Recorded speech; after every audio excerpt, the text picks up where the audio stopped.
Jacob Burton here from StellaCulinary.com, and in this culinary Q&A, I have a question on when it's appropriate and not appropriate to use nonstick pans and cookware.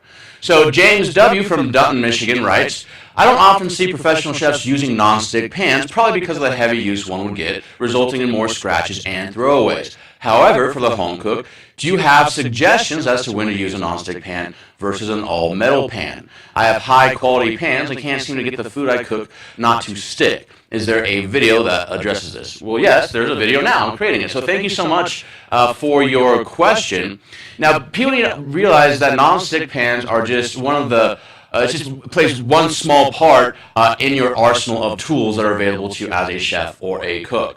Now, the purpose of nonstick pans are basically just thin pans that are coated with Teflon, and this Teflon coating prevents things from sticking to it as long as the coating is still in good condition. And so you always want to make sure that you're using rubber spatulas, never really metal spatulas or metal utensils when using your nonstick pans, because you're going to scratch the interior of the surface, you're going to remove some of that Teflon coating, and you're just going to ruin your pan. It's not going to be a nonstick surface anymore. So let's talk real quick about why you would actually use a nonstick pan. Nonstick pans are great for more delicate items, especially eggs, or anything that you're going to actually cook over medium to medium-high heat at the most. Now what happens is Teflon itself will start to break down at high temperature, so you don't want to sear with it because it can actually give off toxic fumes when it is overheated. So putting it on a high flame or a high heat burner is not good, so you don't really want to sear with Teflon. Also too, while Teflon is very, very good at keeping things from sticking to any given surface, it's a very poor heat conductor. So when using it to sear things, you're not going to get a nice crust like you would with a better heat conductor such as cast iron or a stainless steel pan.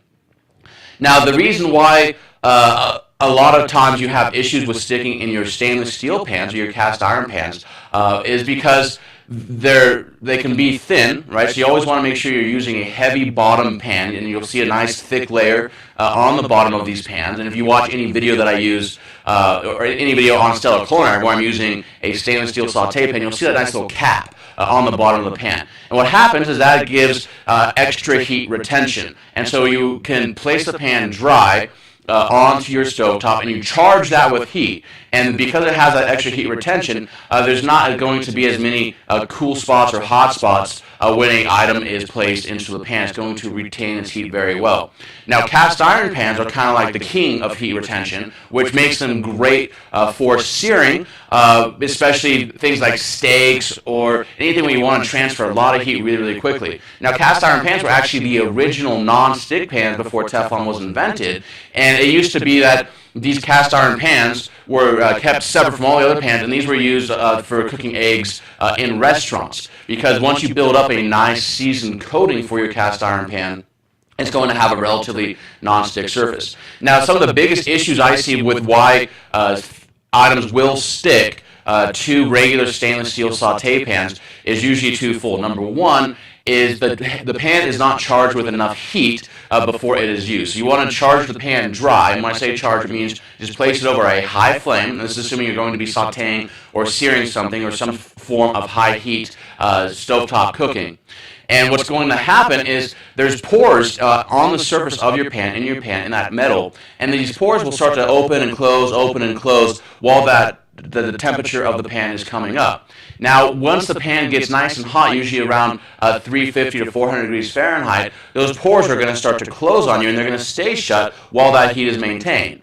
So then, it's at that point when that pan is nice and hot that you want to add your cooking oil. And this way the cooking oil is actually going to float on top of these pores and not soak into them. Now, if you heat a cold pan with the oil already into it, you're going to have issues with it sticking always.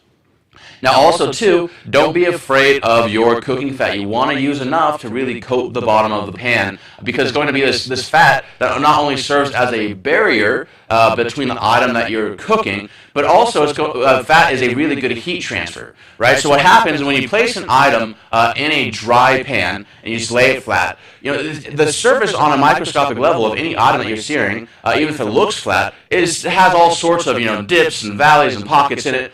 And so when you lay it onto a dry pan or a pan that doesn't contain enough oil, you're going to have some areas that are in direct contact with the pan and other areas that are actually above the pan. And as that product heats, because it contains moisture, that moisture is going to turn into steam, and then there's going to be a steam pocket in that certain area, and so that and steam is going to act as that buffer, and it's going to lead to that one little pocket or that one little area to not browning correctly. So if you add enough oil to the bottom of your pan, which is again just enough to cover the bottom of the pan, then you're not going to have issues with sticking or with it not browning evenly while you're searing. So save your nonstick pans for low temp cooking applications like fried eggs or scrambled eggs, or you can even use them for frittatas in your oven. But save your high quality stainless steel cooking pans with that nice heavy bottom for your searing and sautés. And make sure that you're charging them with plenty of heat and waiting for that heat to fully penetrate the pan before you're adding your cooking oil. If you have a culinary question of your own, shoot me an email, jacob@stellaculinary.com, or you can tweet me at Chef Jacob. Jacob Burton here from StellaCulinary.com, and in this culinary Q&A, I have a question on when it's appropriate and not appropriate to use nonstick pans and cookware.